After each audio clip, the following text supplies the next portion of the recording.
Meus amados irmãos, pastores e professores da Escola Bíblica Dominical, a paz do Senhor, que Deus vos abençoe em nome de Jesus. Já finalizamos a nossa revista na semana passada, mas ainda nós temos que discutir algo muito importante, que é sobre a doutrina da suficiência de Cristo. E já vamos aqui direto para a introdução, onde nos diz que a doutrina da suficiência de Cristo, ela determina que a salvação é alcançada unicamente pela graça e através da fé. E aqui nos diz que desde o momento em que a alma é tomada a sentir a grandeza do seu vazio, culpa e desespero, esta alma não encontrará descanso algum de sua completa agonia, até que o Espírito Santo lhe revele um Cristo que seja pleno e suficiente para salvar. Que esta é a única solução possível, né? A morte e a ressurreição de Cristo nos providenciaram todas as bênçãos possíveis para a nossa salvação. Cristo nos deu vida, nos deu perdão de todos os nossos pecados, nos justificou, nos santificou, propiciou para que nós pudéssemos entrar na presença de Deus sem mácula, sem mancha alguma, e tivéssemos plenas condições de o adorar em espírito e em verdade. Aqui no tópico 1 fala da excelência do sacrifício de Cristo. Deus, ele exigiu um sacrifício excelente. E nós temos aqui neste tópico 1, né, a consciência de que depois da queda de Adão e Eva, a gente já começa a ver ali no capítulo 4 do livro de Gênesis, sem que Deus tenha pedido para Caim ou para Abel, eles sentem a necessidade de oferecer sacrifícios a Deus. Desde a queda, o homem sempre se via distante e incapaz de se aproximar do Criador, e era através dos sacrifícios um meio que eles encontravam para manter um relacionamento com a divindade. O sacrifício de Caim foi rejeitado, de Abel foi aceito. Caim mata o seu irmão e foge para a terra de Nod, e lá ele constitui família, e ele então leva para estas civilizações, né, formadas através dele, o conceito errado de sacrifício, né? E geralmente as nações mesopotâmicas, ali formadas a partir da descendência de Caim, eles tinham o conceito de oferecer sacrifícios para aplacar a ira dos deuses, para ter bênçãos e prosperidade das colheitas, para que pudesse ter vitória contra os seus inimigos, ou para livrarem-se dos maus presságios, né? Mas a geração de Noé, depois do dilúvio, ela continua ali oferecendo sacrifícios a Deus. Aí nós encontramos Jó, nós encontramos Abraão, e nós encontramos Isaac, Jacó, e todos os patriarcas, né, oferecendo a Deus sacrifícios, mas houve um momento em que Deus permite que esse povo seja escravizado na terra do Egito, e depois que esse povo é liberto da escravidão do Egito, lá aos pés do Monte Sinai, Deus estabelece então o chamado Pacto Sinaítico, onde ele ordena a construção de um tabernáculo, e que nesse tabernáculo diariamente se oferecessem sacrifícios, né, para que o homem pudesse alcançar o perdão dos seus delitos diante de Deus. E através dos 5 sacrifícios no livro de Levítico, Deus então estabelece como deveria ser a sua comunhão com o pecador. Ali nós temos o sacrifício de holocausto, o sacrifício pacífico, né, a oferta de manjares, o sacrifício pelo pecado e o sacrifício pela culpa, como sendo ordenados por Deus. Lá em Levítico 17:11, o Senhor nos diz que o sangue que fará expiação pela alma, porque a vida da carne está no sangue, apontando que claramente o sangue que deveria fazer expiação. E por isso Deus institui então esse sistema de sacrifícios levíticos, onde eles pudessem oferecer animais que não fossem agressivos, animais que fossem domesticados, porque era necessário que esse sacrifício tivesse um valor tanto sentimental quanto financeiro para o ofertante, e aí então eles pudessem apresentar sacrifícios a Deus, e Deus então exigia que se confessasse os seus pecados na cabeça desses animais por parte do ofertante, e depois que o ofertante confessasse os seus pecados ali, ele impunha as mãos sobre esses animais que seriam sacrificados, e eles morriam em seu lugar. o que entende-se então que Deus introduz no imaginário dos filhos de Israel que alguém inocente tinha que morrer para que os filhos de Israel, pecadores, pudessem viver. E no dia do Yom Kippur, então, uma vez por ano, o sacerdote entrava para fazer a propiciação pelos pecados de toda a nação e para que a nação pudesse alcançar o perdão de Deus. Mas, para todo o sangue derramado e vidas de animais ceifadas, as Escrituras são claras de que elas nunca foram suficientes para salvar, né? E, em vez disso, os sacrifícios e as ofertas da lei, elas tinham apenas a intenção de mostrar a necessidade de um sacrifício mais excelente, pleno e suficiente ainda por vir, né? Aqui no tópico 1.2 nos fala do poder do sacrifício de Cristo.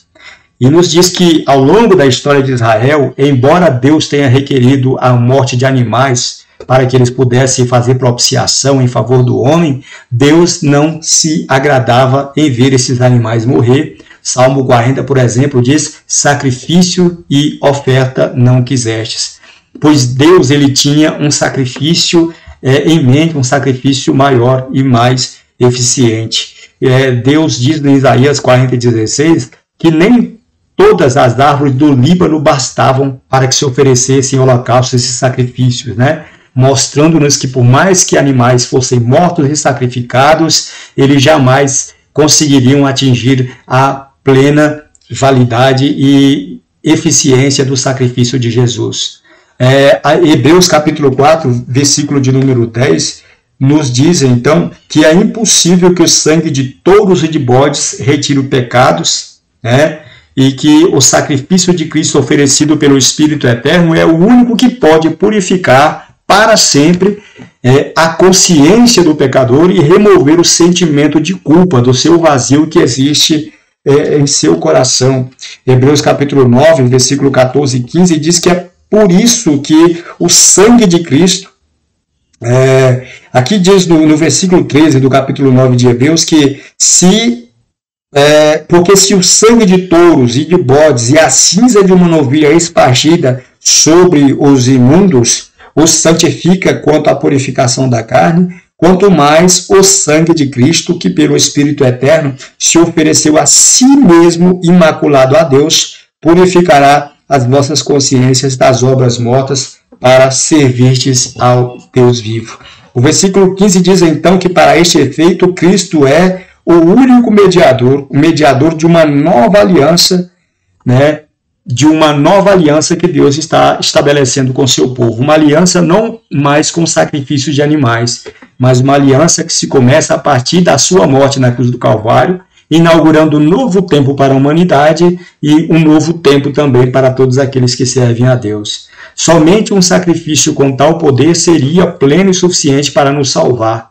E este sacrifício de Cristo ele tinha que ser um sacrifício voluntário. Jesus disse que ninguém tiraria a sua vida, mas que ele de si mesmo ele nos daria para que ele pudesse nos salvar. E Jesus ele nos ensina que a sua morte foi voluntária, que ninguém o obrigou a morrer. Assim como os animais que eram escolhidos por Deus na lei para que pudessem morrer em sacrifício, esses animais eles tinham que ser domésticos, não podiam ser animais selvagens, para que eles não resistissem à morte, assim como Cristo também foi levado como ovelha muda perante os seus criadores e não abriu a sua boca. Era necessário que estes animais não resistissem à morte, para que pudessem em tudo se assemelhar ao caráter voluntário e espontâneo de Cristo para morrer no lugar de cada um de nós. Aqui no tópico 1.3 fala que Deus preparou um corpo para o seu Filho. Então, para isso, Deus preparou um corpo para Cristo. Cristo ele vivia no céu como Logos, como palavra de Deus, como princípio absoluto e criador de todas as coisas, por meio de quem Deus criou todas as coisas, sendo o verbo ou a palavra de Deus. E lá no Evangelho de João, no capítulo 1, diz que no princípio era o verbo, que o verbo estava com Deus, que o verbo era Deus que o Verbo se fez carne e habitou entre nós, cheio de graça e de verdade. E por que foi necessário que esse Deus, que esse Verbo pré-existente e eterno, que habitava no seio do Pai desde a eternidade, se fizesse carne? Era justamente para que ele pudesse morrer e fazer expiação definitiva pelos pecados, uma vez que os animais oferecidos no pacto sinaítico, no pacto levítico, eles não teriam condição nenhuma de redimir o homem para sempre. E Hebreus capítulo 10, versículo 5, nos diz que, pelo que entrando no mundo, diz, sacrifício e oferta não quisestes, mas um corpo me preparastes. O Espírito Santo foi quem formou o corpo de Jesus no ventre da Virgem Maria, e ele disse que descerá sobre ti o Espírito Santo e o poder do Altíssimo te envolverá com a sua sombra, pelo que o ente santo que de ti há de nascer será chamado Filho de Deus. Então, Cristo precisava de alguma forma nos mostrar e que todos os sacrifícios realizados ao longo da história judaica apontavam diretamente para o seu sacrifício. Mas como Deus é essencialmente um espírito, ele não teria como se oferecer em prol do homem, porque é necessário que haja um corpo físico, um corpo humano, que pudesse receber a responsabilidade dos pecados da humanidade sobre si mesmo para aplacar a ira de Deus contra o nosso pecado. Mas não tinha que ser qualquer corpo, porque Adão foi criado um homem santo, mas era um homem que não estava livre de pecar, porque ele tinha livre-arbítrio, e a partir do momento que ele escolhe pecar contra Deus, a responsabilidade do homem diante de Deus só poderia então ser, de alguma forma, compensada com a morte de outro homem superiormente santo, muito mais santo do que o próprio Adão, para que pudesse então nos fazer então a mediação necessária para que Deus pudesse nos perdoar. Então, o corpo santo e imaculado, pronto para o sacrifício real e definitivo, foi preparado por Deus para Cristo, para que ele pudesse morrer em nosso lugar. Porque os animais no pacto levítico não podiam definitivamente salvar o homem, Então, para derrotar a Satanás e reconciliar Deus com a humanidade, Jesus Cristo teve que vir ao mundo em carne para morrer em nosso lugar. Tinha que vir como homem, mas esse homem não podia ser um homem qualquer. Não bastava ser um grande personagem da história, alguém que se animasse a morrer em prol da nação, seria um sacrifício de tolo, porque não tem validade para perdoar pecados. Somente o sacrifício de Jesus, perfeito e imaculado, é que tem condição de salvar o homem. Porque este homem não pode salvar os homens, a menos que este homem seja Deus. E esse Deus não poderia morrer a menos que ele fosse homem. Então, Cristo ele reúne a qualidade de Deus e de homem ao mesmo tempo, em sua natureza teantrópica, sendo ele, fazendo-se a si mesmo o único capaz de morrer por cada um de nós e depois ressuscitar dos mortos para concretizar a nossa salvação. Então, tinha que ser um homem perfeito, mas um homem que nascesse sem pecado. Todo homem nascido de Adão é um homem pecador, e por isso Deus abre um hiato na história da humanidade ao enviar seu Filho em semelhança de carne. A Bíblia diz que Deus enviou o seu Filho em semelhança da carne no pecado, para que por meio do pecado ele nos justificasse diante de Deus, e vencesse o pecado para que ele nos concedesse a salvação. A Bíblia diz que aquele que nunca conheceu o pecado, Deus o fez pecado por nós, para que nós pudéssemos ser feitos justiça de Deus. Se eu não me engano, essa referência está lá em 1 Coríntios, capítulo 5, versículo de número 21. Vamos aqui, então, para o tópico 2, onde nós estaremos falando sobre o poder da morte de Cristo. A Bíblia nos diz que nós estamos mortos para a lei mediante o corpo de Cristo. Em sua passagem neste mundo, Jesus, sendo Deus, assumiu a forma humana, no livro de Timóteo diz que grande é o mistério da piedade, porque Deus se fez carne, E esta era a condição para oferecer o seu corpo em sacrifício pelo pecado e redimir-nos da condenação a que todos nós estávamos miseravelmente condenados e destinados. Cristo morreu pelos nossos pecados segundo a Escritura, mas ele também, como disse Paulo, ele ressuscitou para a nossa justificação. Então, nós não precisamos buscar a salvação além do sacrifício de Jesus. Muitas religiões pelo mundo afora ensinam que o sacrifício de Cristo não é suficiente para salvar o homem dos seus pecados. É necessário que se obedeça a alguns ritos e mandamentos ou outro tipo de cerimônia estabelecida por diversas religiões do mundo para que o homem tenha os seus pecados purgados e que ele possa ser livre da culpa do pecado original.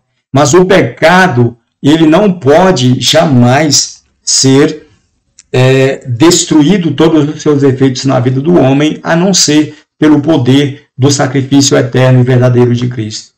Nós vemos, por exemplo, a Igreja Romana que estabelece os 9 sacramentos, além do sacrifício de Cristo, os homens ainda têm que cumprir esses 7 sacramentos se eles quiserem encontrar a salvação.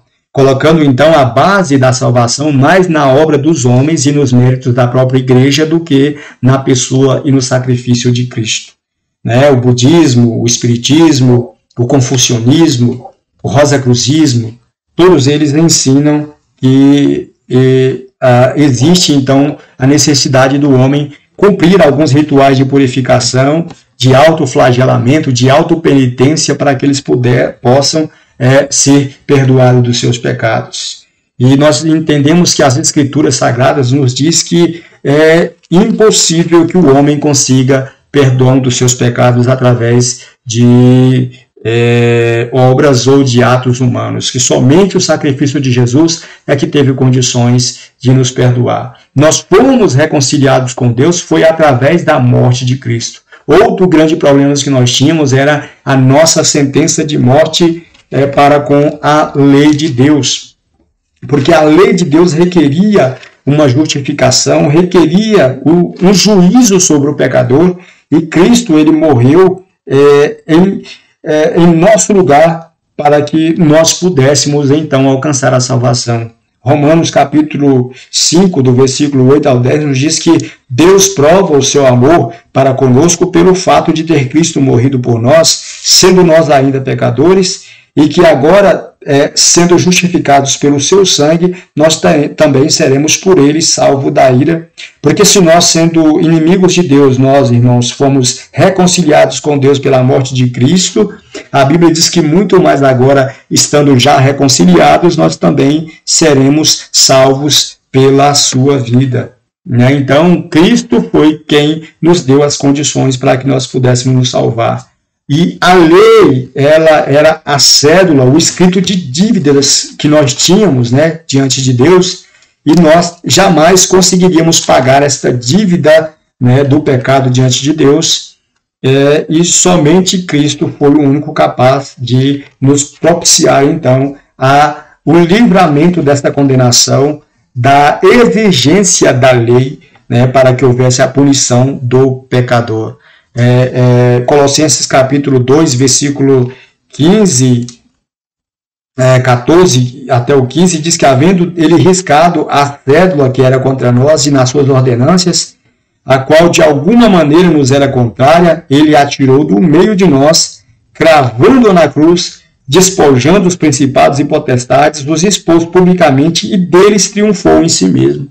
Então a Bíblia nos diz então que Cristo ele nos garantiu o pagamento da cédula que nos era contrária, e essa cédula era o escrito de dívida que a lei tinha para conosco, porque a Bíblia diz que a alma que pecar, esta morrerá, que a sentença de morte, que a sentença de Deus contra o pecado seria a morte do pecador. Romanos, capítulo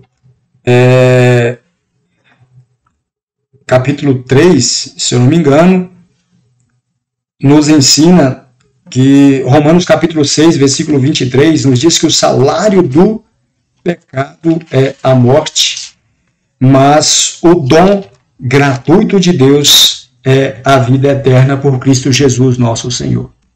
Então, a morte de Cristo ela foi plenamente suficiente e necessária para nos salvar. E um reconhecimento de Cristo e sua divindade essencial é que nos leva naturalmente ao porquê de sua manifestação na carne. E ele se manifestou em carne porque havia necessidade de um sacrifício que pudesse destruir a morte e retirar dela o poder de nos levar à condenação, e para que através disso ele pudesse abater a altivez da morte e do inferno. Agora, depois que Cristo morre na cruz do Calvário, a Bíblia diz que o mundo jaz no maligno, que o homem vive no domínio do maligno, mas que este homem, quando ele é liberto pelo poder do sacrifício de Cristo, o diabo não pode mais tocá-lo, porque ele agora recebeu a redenção e o seu domínio, o seu principado sobre este homem foi revogado na pessoa e no sacrifício vicário de Cristo. Todos aqueles que agora se aproximam de Cristo, eles são libertos do poder das trevas, das amarras de Satanás, e agora eles são transportados para um ambiente de segurança, de paz, de alegria, para um reino de vida e de luz na presença de Deus.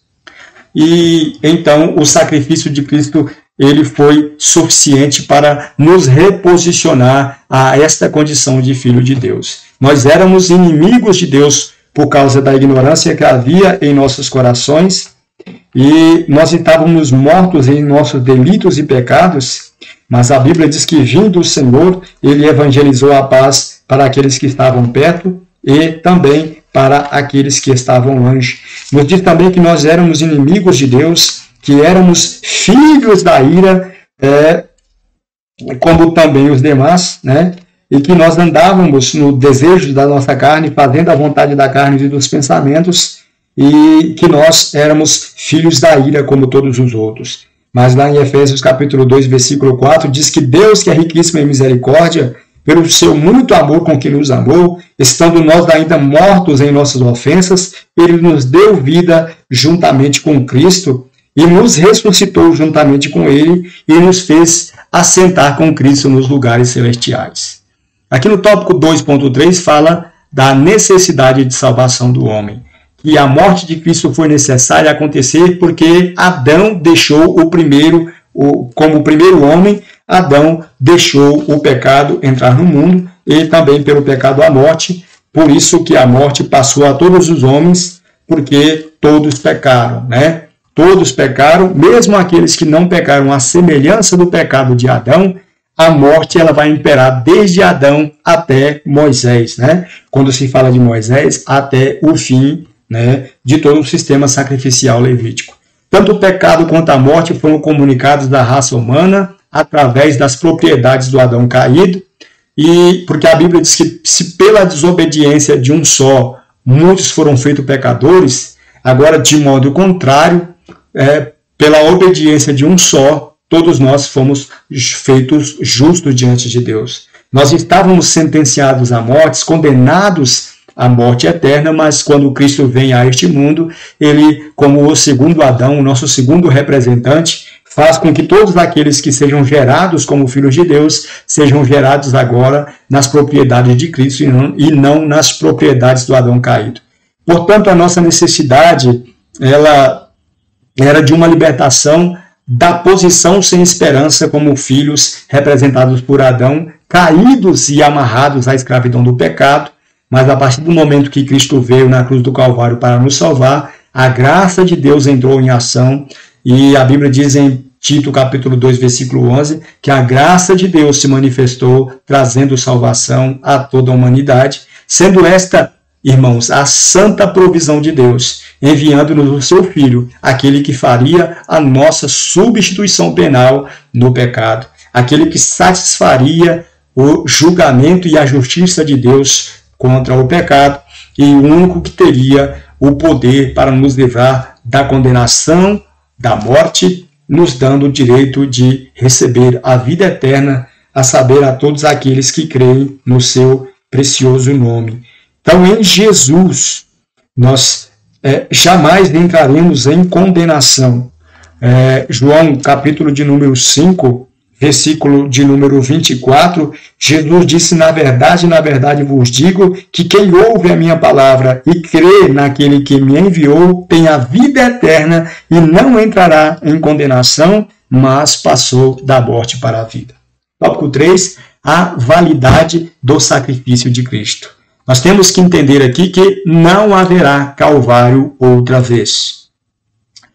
A morte de Cristo foi plena e suficiente para que todos os pecados de toda a humanidade, de todas as eras, tanto dos crentes do Velho quanto do Novo Testamento, e das gerações ainda por vir, ele possa alcançar todas essas pessoas e dar-lhes a ela o direito à vida eterna.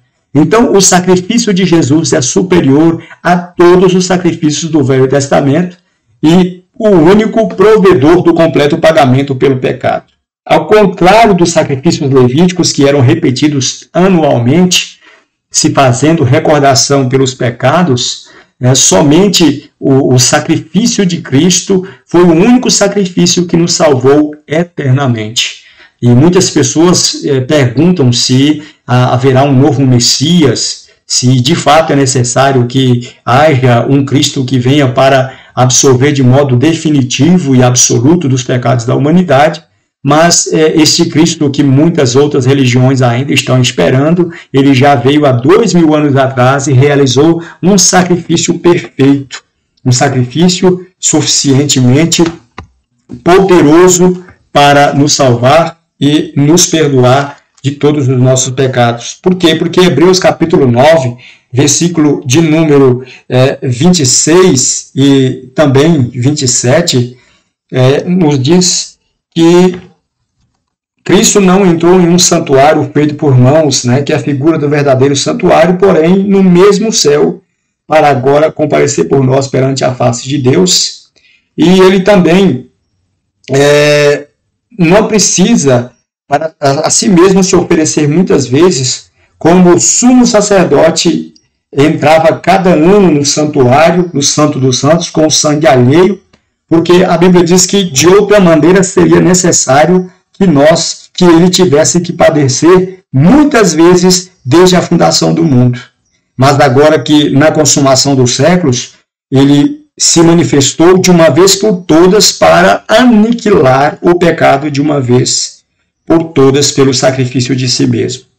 Hebreus 9, 27, então, vai nos dizer que assim como aos homens está ordenado morrerem somente uma vez, vindo depois disso o juízo, assim também Cristo, oferecendo-se de uma vez por todas, aparecerá segunda vez para, sem pecado, aos que o esperam para a salvação. Então, o efeito do sacrifício de Cristo é como se fosse diques concêntricos de uma mesma fonte, ou seja, é um sangue que jorra, cuja validade jorra e ecoa por toda a eternidade. Seja na terra, no céu ou no inferno, sempre se é dito que é o sangue do Cordeiro de Deus que tira o pecado do mundo, o único que pode nos redimir de uma vez por todas. Então alcança os crentes do Velho Testamento, os crentes do Novo Testamento, os crentes da presente era e os crentes da era por vir. E esse sacrifício é um sacrifício duradouro e eterno. Então, nós temos que entender que Deus permitiu que aqueles animais morressem no lugar do homem para demonstrar que o inocente deveria assumir a condenação do pecador. Mas só que depois que Jesus veio e morreu na cruz do Calvário, a gente muitas vezes fica pensando, moço, mas por que é que Deus, se ele amava tanto a sua casa, o seu templo, por que que ele então permite que os filhos de Israel caiam no pecado tão grande e ele tenha que enviar a nação da Babilônia para destruir o templo de Deus e levar o povo de Deus cativo, E a gente vê que isso já estava chegando nos dias do Messias se revelar a Israel, e quando Cristo fosse revelado, não haveria então a necessidade da continuidade desses sacrifícios. Aí a gente vê que o templo de Jerusalém foi destruído, depois foi novamente reconstruído por Zorobabel, e reformado por Herodes já no tempo de Jesus, mas mesmo assim Deus permite então que o general Tito ele entre em Jerusalém e ele destrua novamente o templo de Deus e leve todos os pertences de ouro para Roma, e ali então os muçulmanos vieram e construíram o seu templo na basílica, uma basílica ali no local onde era o templo de Israel. E então ali esse povo não pode mais sacrificar porque eles não têm o templo. E a Bíblia diz que eles só podem sacrificar se for no templo. Então eles não oferecem mais sacrifícios de animais. E isso foi provisão de Deus que isso acontecesse, que os muçulmanos viessem construíssem a mesquita de Omar no Domo da Rocha, para que os filhos de Israel não pudessem mais sacrificar, porque se Cristo ele veio ao mundo e morreu por cada um de nós, não há mais necessidade de sacrifício de animais. Seria puro sacrilégio, seria perda de tempo, porque isso foi apenas visto como uma sombra para que se cumprir aquilo que já estava determinado em Cristo. Eis a razão do porquê também Deus permite que o templo de Jerusalém seja destruído, porque o sacrifício perfeito e eterno já foi realizado e não precisa que animais mais morram para propiciar então o perdão do homem diante de Deus. Tópico 3.2 nos fala da provisão de salvação de Deus em Cristo para nós. A Bíblia nos ensina que o pecado não poderia ser ignorado e que a justiça de Deus exigiu que o preço do pecado fosse pago pela morte de um ser inocente perfeito. Então a entrega de Cristo em nosso lugar, aceitando a punição que nos era devida, fez exatamente isso.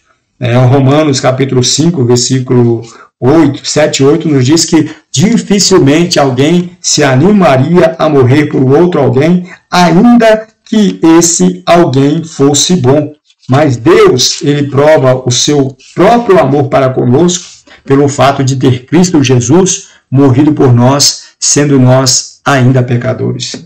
1 Coríntios capítulo 15, versículo de número 3, nos diz que Cristo morreu por causa dos nossos pecados. E essa penalidade foi paga na cruz do Calvário, no seu sacrifício substitutivo. Aquela morte de Cristo na cruz do Calvário era para nós. Nós tínhamos que morrer. A sentença de condenação já estava posta sobre a nossa cabeça. Nós tínhamos que morrer por causa do nosso pecado. Mas aí então, como Deus sabia que o homem não tinha condições de se auto-redimir, porque era essencialmente um pecador, a Bíblia diz então que Deus amou o mundo de tal maneira que enviou seu Filho unigênito para que todo aquele que nele crê não pereça, mas tenha a vida eterna. Cristo é, portanto, o Cordeiro perfeito e imaculado de Deus, que tirou o pecado do mundo através da sua morte. A 1 Pedro capítulo 1, versículo 18 e 19, nos diz que não foi com prata ou com ouro que nós fomos resgatados da nossa vã maneira de viver, que por tradição nós recebemos dos nossos pais, mas como que pelo precioso sangue de Cristo, como de um Cordeiro santo e sem defeito, é que nós alcançamos o perdão de todos os nossos pecados. Mas a morte também deve ser vencida. E a Bíblia nos diz que somente a ressurreição de Cristo é que também garantiria a vitória sobre a morte. Porque o pecado teve a sua derrota com o sangue de Cristo que foi derramado, mas a morte precisava ser conquistada e vencida através da ressurreição, Então, Cristo ressuscitou dentre os mortos, e se isso não tivesse acontecido, a salvação não teria sido concretizada, a morte ainda teria poder sobre nós, e nós ainda estaremos sujeitos à morte. Mas a Bíblia diz, então, que depois que Cristo ressuscitou, nós não estamos mais acorrentados aos nossos pecados, porque nós fomos salvos por meio da sua vida. A Bíblia diz que se Deus nos reconciliou consigo mesmo através da morte do seu Filho, muito mais Ele também nos reconciliará, e nos livrará da condenação. Portanto, o que foi perdido na pessoa de Adão, quando ele peca contra Deus, agora foi recuperado na pessoa do nosso Senhor e Salvador Jesus Cristo. 1 Coríntios capítulo 15, versículo de número 21, diz que assim como a morte veio por um homem, também a ressurreição dos mortos veio por um homem. Porque assim como todos os homens morrem em Adão, assim também em Cristo todos receberão vida. Tópico 3 nos diz, somente a fé é necessária para a salvação.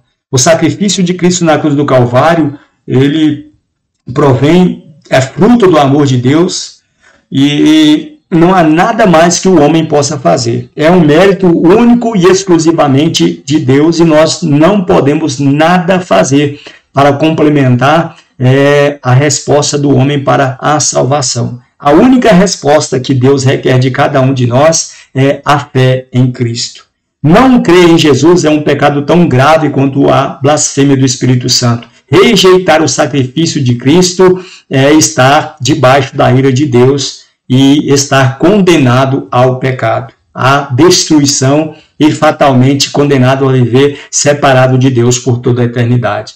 Então é o Espírito Santo que vai convencer o homem do pecado, da justiça e do juízo, para que o homem creia em Cristo, tenha consciência de que este mundo será julgado, de que o príncipe deste mundo já estará julgado e que Cristo é o único que pode nos salvar de todos os nossos pecados. Quem duvida que Cristo é o único Salvador, ele está resistindo ao Espírito Santo e é, por natureza, um inimigo de Deus. E a amizade de Deus com o homem, ela é proveniente da morte e da ressurreição de Jesus. Muitas religiões estão ensinando que você tem que cumprir diversos rituais para que você possa alcançar a salvação, dizendo que somente a fé no sacrifício de Jesus não é suficiente. As testemunhas de Jeová, o mormonismo, o catolicismo,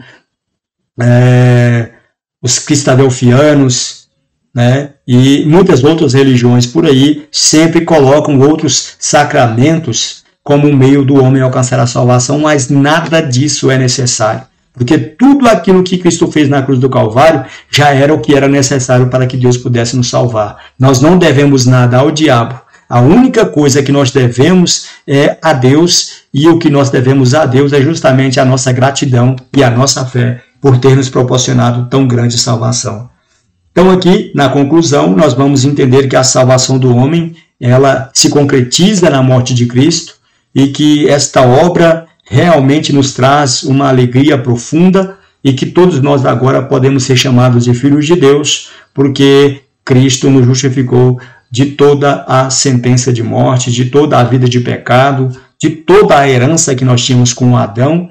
Embora nós não tenhamos encontrado a nossa perfeição real e definitiva, mas a Bíblia nos diz que nós já estamos libertos e que nós devemos viver uma vida de santidade, de justiça na presença de Deus. E depois que aquilo que é mortal se revestir de imortalidade e aquilo que é corruptível se revestir de incorruptibilidade, aí então a nossa vitória estará concretizada quando realmente se cumprir a fala de Paulo que diz: tragada foi a morte na vitória. Então, depois que nós tivéssemos os nossos corpos redimidos e transformados por Deus, aí então nós alcançaremos de fato a nossa posição real e definitiva para a qual Cristo morreu por cada um de nós. Então, Deus vos abençoe e espero que os irmãos tenham compreendido o objetivo dessa lição. E eu tenho certeza que muito Deus tem a fazer por cada um de nós. Deus os abençoe e que todos os nossos amados professores tenham uma rica e abençoada aula.